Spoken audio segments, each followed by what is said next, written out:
Le silence de Dieu. Cet enseignement portera sur le silence de Dieu. Cet enseignement biblique sur les silences de Dieu est en 3 parties. Dans cette 3e partie, nous allons nous appuyer sur le cas de Paul. Regardons ce qui est écrit dans 2 Corinthiens chapitre 12, du verset 7 au verset 10. Il est écrit: Et pour que je ne sois pas enflé d'orgueil à cause de l'excellence de ces révélations, il m'a été mis une écharde dans la chair, un ange de Satan pour me souffleter et m'empêcher de m'enorgueillir. 3 fois j'ai prié le Seigneur de l'éloigner de moi, et il m'a dit: ma grâce te suffit, car ma puissance s'accomplit dans la faiblesse. Je me glorifierai donc bien plus volontiers de mes faiblesses, afin que la puissance de Christ repose sur moi. C'est pourquoi je me plais dans les faiblesses, dans les outrages, dans les calamités, dans les persécutions, dans les détresses pour Christ. Car quand je suis faible, c'est alors que je suis fort. Ici, c'est de Paul qu'il s'agit. Paul est en train de vivre des persécutions impensables, insupportables. Et il nous partage l'expérience de ces moments-là. Il dit qu'il avait été puissamment persécuté, pas parce qu'il était pécheur en ce moment-là, pas parce qu'il avait fait quoi que ce soit, mais à cause de l'excellence des révélations qu'il avait reçues. Dieu lui a fait de grandes grâces, mais pour que les grâces que Dieu lui a accordées ne l'égarent pas, ne l'éloignent pas de Dieu, ne le perdent pas, il dit bien: il m'a été mis une écharde dans la chair. C'est une souffrance permanente que Paul endurait. Pas parce que Paul était désagréable à Dieu, pas du tout. Pas parce que Paul vivait dans le péché, pas du tout. Même pas parce que Satan avait autorité sur Paul, pas du tout. Mais Paul dit bien: c'est pour que lui-même ne soit pas enflé d'orgueil que Dieu a permis, ou bien que Dieu a mis cette écharde dans sa chair, c'est-à-dire cette souffrance permanente. Il dit bien: un ange de Satan pour me souffleter et m'empêcher de m'enorgueillir. Cette écharde-là, c'était comme si le démon le giflait à tout instant.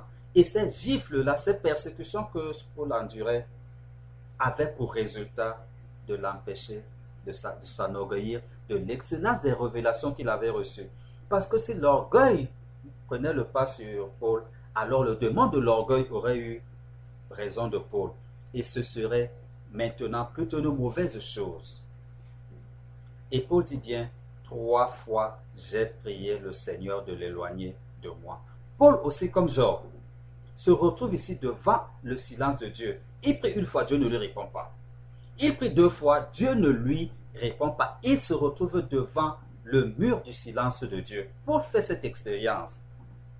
Il fait cette expérience-là parce qu'il souffrait énormément.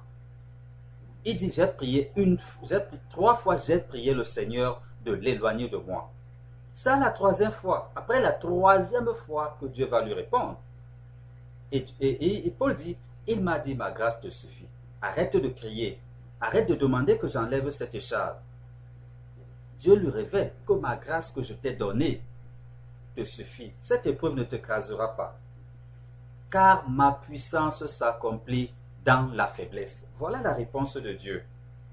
Après que Paul soit resté devant le silence de Dieu. Mais ce n'est pas parce que Paul était devant le silence de Dieu qu'il a désisté. Ce n'est pas parce qu'il était devant le silence de Dieu qu'il a arrêté. Il a continué à prier et à demander à Dieu d'enlever cette écharpe jusqu'à ce que Dieu lui réponde. Mais Dieu n'a pas répondu dans le sens que Paul attendait. Dieu n'a pas répondu dans le sens de Paul. Parce que Paul dit: 3 fois j'ai prié le Seigneur de l'éloigner de moi. Donc Paul ne voulait pas continuer dans cette souffrance. Mais Dieu écoutait les prières de Paul. Seulement, il ne répondait pas dans le sens de Paul. Parce que lui, il avait déjà un autre plan. Mais qu'il n'avait pas révélé à Paul. Paul ne connaissait pas ce plan. Mais comme Paul insiste donc dans la prière en demandant à Dieu d'enlever cette décharge, finalement, Dieu lui répond, ma grâce te suffit, car ma puissance s'accomplit dans la faiblesse. Dieu voulait même plutôt par là, en maintenant Paul dans cette situation, manifester la plénitude de sa puissance en Paul. C'est ce que Paul a fini par comprendre. Mais il ne le comprenait pas avant. Pourquoi est-ce qu'il avait cette grande souffrance? Lui qui servait Dieu, lui qui faisait tous ses efforts, lui qui enseignait la parole de Dieu, lui qui soulageait même les autres qui souffraient. Pourquoi est-ce que lui, dans sa chair, il souffrait autant? Pourquoi est-ce que le Seigneur permettait que ce démon-là le soufflait? Parce qu'un ange de Satan, c'est un démon. Et pourquoi est-ce que Dieu permettait que ce démon-là persécute Paul jusqu'à ce niveau? C'était insupportable pour Paul en tant qu'être humain. Mais Paul ne comprenait pas. Jusqu'au moment où il rend ce témoignage, il dit bien qu'il a prié avec insistance à plusieurs reprises. À plusieurs reprises, il était devant le silence de Dieu. Dieu ne réagissait pas à sa prière. Dieu ne répondait pas à cette prière. Mais il est resté là persévérant. De la même manière que Daniel est resté 21 jours dans la prière et le jeûne, Paul aussi est resté devant Dieu jusqu'à ce que lui aussi reçoive une réponse de Dieu. Et c'est là que Paul aussi se rend compte que ses prières atteignaient bien Dieu. Ses prières n'étaient pas désagréables à Dieu en tant que telles, mais seulement la volonté de Dieu que Paul vive cette situation était plus grande que la requête de la prière de Paul. Et Dieu lui révèle que ma grâce, je t'ai donné une grâce. Je t'ai donné une grâce, je ne te l'ai pas enlevée. Elle te suffit. Elle est en toi. Elle te suffit. Concentre-toi sur la grâce que je t'ai donnée. Elle te suffit. Et Dieu continue. Car ma puissance s'accomplit dans la faiblesse. C'est parce que Dieu veut manifester sa puissance en plénitude en Paul qu'il permet cette situation. Situation pourtant qui est douloureuse pour Paul. Qui n'est plus supportable pour Paul de par ses propres forces. Maintenant, Paul, ayant reçu la révélation, va donc prendre le dessus sur la situation qu'il est en train d'endurer. Va prendre le dessus sur ses souffrances. Parce que Paul confesse finalement ceci. Je me glorifierai donc bien volontiers de mes faiblesses, afin que la puissance de Christ repose en moi. Le chrétien doit bien comprendre qu'il y a des situations qu'il va endurer. Des situations insupportables qu'il va endurer. Mais ces situations sont voulues par Dieu afin que la puissance de Christ repose sur lui. Le chrétien ne doit pas penser que sa vie sera une vie qui n'aura pas des souffrances, que ce sera une vie qui n'aura pas de douleur, que ce sera une vie qui sera toujours bonne, tranquille, bien pour lui. Non, il y a des moments où le chrétien va vivre des choses que lui-même. Il y a des moments où le chrétien va vivre des choses insupportables pour le commun des mortels. Des choses que pour le commun des mortels, elles sont insupportables. Lui-même, ces choses vont l'écraser de temps en temps. Mais Dieu lui dit, c'est dans cette faiblesse que ma puissance s'accomplit. Et lui aussi, s'il est dépassé par les événements, le chrétien doit demander à Dieu. C'est pas mauvais de demander à Dieu d'enlever les persécutions. C'est pas demander à Dieu d'enlever les souffrances. C'est pas mauvais de demander à Dieu d'enlever les souffrances. C'est normal, il faut le faire. Il faut le faire et demander à Dieu. Dieu répondra.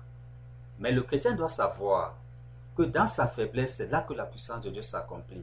C'est pourquoi Paul, l'ayant compris, dit, je me glorifierai donc bien plus volontiers de mes faiblesses, pas de ses forces, de ses faiblesses, afin que la puissance de Christ repose sur moi.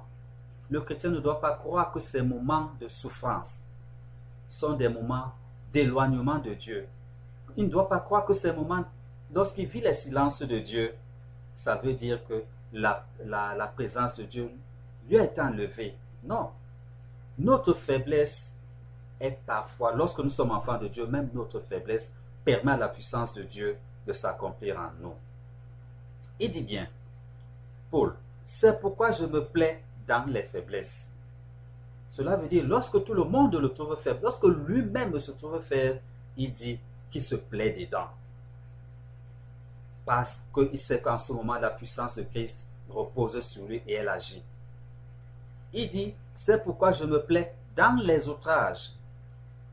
Le monde qui nous entoure essayera toujours de nous outrager, de nous insulter, de nous mépriser. Paul dit qu'il n'y a pas de problème pour lui. Il se plaît dans ces outrages parce qu'il sait, il a finalement compris que ces outrages, ces insultes, ces mépris, ces humiliations sont voulus par Dieu afin que la puissance de Dieu repose en lui et se manifeste. Afin que Christ agisse. Lorsqu'on vous insulte pour Dieu, ce n'est pas le moment d'être abattu. Lorsqu'on vous outrage pour Dieu, ce n'est pas le moment d'être abattu. C'est le moment de se relever et de glorifier le Seigneur. Et pour le faire, nous devons nous assurer que nous sommes enfants de Dieu, c'est-à-dire que nous vivons selon la volonté de Dieu. Si nous ne vivons pas selon la volonté, certaines détresses vont nous arriver parce qu'elles sont œuvres du diable. Et ça, c'est pas acceptable. Certains outrages vont nous arriver parce que le diable a des portes qu'il a ouvertes dans nos vies. Paul dit, c'est pourquoi je me plais dans les calamités, dans les persécutions, dans les détresses pour Christ. Il faut que ces choses nous arrivent pour Christ. C'est en ce moment que ces choses sont puissance de Dieu pour nous, lorsqu'elles nous arrivent pour Christ. Mais lorsqu'elles nous arrivent parce que nous avons suivi le chemin des ténèbres, elles ne sont d'aucune utilité pour nous. Elles ne sont que la manifestation de la domination du diable dans nos vies. La faiblesse, les outrages, les calamités, les persécutions, les détresses, lorsqu'elles nous arrivent et qu'elles nous arrivent pour Christ, nous devons peut-être dans la joie. Parce que voici ce qui est écrit. Car quand je suis faible, c'est alors que je suis fort. Lorsque nous sommes faibles en Christ, c'est alors que nous sommes forts. Lorsque nous acceptons le silence de Dieu, pendant que nous sommes enfants de Dieu, nous glorifions le Seigneur. Regardons ce que Paul nous révèle et ce qui est révélé dans Daniel. Tous les deux ont vécu des moments de silence de Dieu. Mais pendant ces moments de silence de Dieu, ils ne se sont pas éloignés de Dieu. Ils ont continué à se sanctifier, à vivre comme Dieu l'attendait de leur part, à prier avec persistance, à présenter même ses souffrances à Dieu. Et le Seigneur répond toujours. Et le Seigneur répond toujours. Si lorsque nous sommes enfants de Dieu, nous vivons dans les outrages, dans les calamités, dans les persécutions, dans les détresses, parce que nous avons ouvert nous-mêmes des portes à Satan, si nous nous revenons à Christ et nous prions en permanence, examinons nos vies à la lumière de la parole de Dieu pour faire que nos vies correspondent à la vie des enfants de Dieu, alors ces persécutions s'arrêteront, ces outrages s'arrêteront, ces détresses s'arrêteront, parce qu'elles ne sont pas pour Christ. Tout ce qui n'est pas de Christ s'arrêtera lorsque nous vivons en enfants de Dieu. Lorsque nous vivons des détresses, parce que nous avons ouvert des portes à Satan, nous devons revenir à Dieu et redevenir enfants de Dieu, parce qu'il est toujours là prêt à pardonner. Dieu ne rejette personne, ne condamne personne tant que l'être est vivant. Dieu veut toujours nous sauver. Jésus a donné sa vie, il a payé le prix pour nous. Donc quand les détresses nous arrivent, quand les calamités nous arrivent, quand les persécutions nous accablent, nous devons revenir, faire l'examen de notre vie pour chercher à savoir si ces choses-là ne nous arrivent pas parce que nous nous sommes éloignés de Dieu et que nous nous sommes livrés à Satan, ou alors elles nous arrivent pour Christ. Quand elles nous arrivent pour Christ, alors nous devons plutôt glorifier le Seigneur parce que la puissance de Dieu est en train de se manifester. Cet enseignement biblique a été dispensé par Lolo Jacques. Retrouve nos publications et leur version texte sur notre site internet www.foietverité.org. Abonne-toi pour recevoir nos publications dès leur sortie.